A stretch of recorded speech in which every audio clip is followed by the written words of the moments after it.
तो देखो क्वेश्चन में हमें गिवन है the average weight of three men A B and C is 84 kg. Another man D joins the group and the average now becomes 80 kg. If another man E whose weight is 3 kg more than that of D replaces A, then the average weight of B, C, D and E becomes 79 kg. What is the weight of A?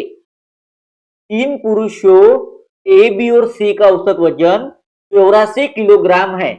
एक अन्य पुरुष D समूह में शामिल हो जाता है और अब औसत 80 किलोग्राम हो जाता है. यदि एक अन्य पुरुष ई जिसका वजन डी से 3 किलोग्राम अधिक है ए की जगह लेता है तो बी सी डी और ई का औसत वजन 79 किलोग्राम हो जाता है. तो ए का वजन कितना है ये हमें क्वेश्चन में पूछा है. तो देखो यहाँ पर तीन मेन है ए बी और सी और इनका एवरेज वेट है यहाँ पर 84 किलोग्राम. तो इनका टोटल वेट कितना होगा? तो इनका टोटल वेट होगा यहाँ पर 84 मल्टीप्लाई बाय 3 क्योंकि यहाँ पर थ्री मेन्स है यानी तीन आदमी है. तो देखो यहाँ पर होगा आपका 252 यानी ए बी और सी का यहाँ पर टोटल वेट है 252. तो देखो इस ए बी सी को यहाँ पर डी ज्वाइन हो रहा है. तो देखो यहाँ पर A plus B plus C plus D इनका यहाँ पर एवरेज वेट है 80. कितना है? 80. तो देखो यहाँ पर 4 मेन है इसलिए हम इस 80 को करेंगे 4 से मल्टीप्लाई तो यहाँ पर आएगा आपका 320. तो देखो यहाँ पर इस इक्वेशन में से हम करेंगे इस इक्वेशन को सब्ट्रैक्ट. तो देखो यहाँ पर आपका ए होगा निगेटिव, बी होगा निगेटिव, सी होगा निगेटिव, डी होगा निगेटिव और यहाँ पर 320 होगा निगेटिव. देखो यहाँ पर ए से ए कैंसल, बी से बी कैंसल, सी से सी कैंसल. तो यहाँ पर बचा माइनस डी इक्वल टू देखो यहाँ पर इन दोनों में से ग्रेटर वैल्यू कौन सी है? 320. तो जो ग्रेटर वैल्यू होती है उसका साइन आता है तो यहाँ पर आएगा निगेटिव साइन. तो देखो यहाँ पर 320 माइनस यहाँ पर 252 इक्वल टू होता है 68. तो देखो यहाँ पर ए निगेटिव से निगेटिव कैंसल तो यहाँ पर डी इक्वल टू होता है 68. कितना होता है? 68.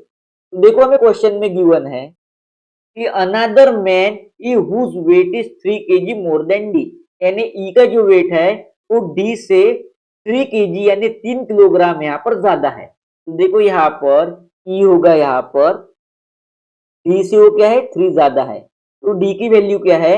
डी की वैल्यू है यहाँ पर 68. तो यहाँ पर ई का वेट होगा यहाँ पर 71 kg. क्या होगा? 71 kg. देखो हमें क्वेश्चन में क्या गिवन है कि ई ए को यहाँ पर रिप्लेस कर रहा है. क्या कर रहा है? ए को रिप्लेस कर रहा है. तो देखो यहाँ पर A plus B plus C plus D इनका टोटल वेट है 320 और यहाँ पर ई ए को यहाँ पर रिप्लेस कर रहा है. तो यहाँ पर होगा B plus C plus D plus E और इनका जो एवरेज वेट है वो है 79 किलोग्राम. तो देखो यहाँ पर 4 मेन है तो इस 79 को हम करेंगे यहाँ पर 4 से मल्टीप्लाई तो यहाँ पर आएगा आपका 316. क्या आएगा? 316. तो देखो यहाँ पर हम करेंगे फर्स्ट इक्वेशन में से सेकंड इक्वेशन है यहाँ पर माइनस. तो देखो यहाँ पर बी होगा निगेटिव, सी होगा निगेटिव, डी होगा निगेटिव, ई होगा निगेटिव और यहाँ पर 316 होगा निगेटिव. तो यहाँ पर बी से बी कैंसल, सी से सी कैंसल, डी से डी कैंसल. तो यहाँ पर होगा ए माइनस ई इक्वल टू होगा यहाँ पर 4. क्या होगा? 4. तो देखो यहाँ पर ई का वेट हमें पता है जो है 71 किलोग्राम. तो देखो यहाँ पर ई का वेट होगा यहाँ पर 71 इक्वल टू 4. देखो यहाँ पर ए का वेट होगा यहाँ पर ए इक्वल टू 4. तो देखो यहाँ पर माइनस 71 है जब अपनी साइड चेंज करेगा तो यहाँ पर होगा प्लस 71 इक्वल टू होगा यहाँ पर 75 kg.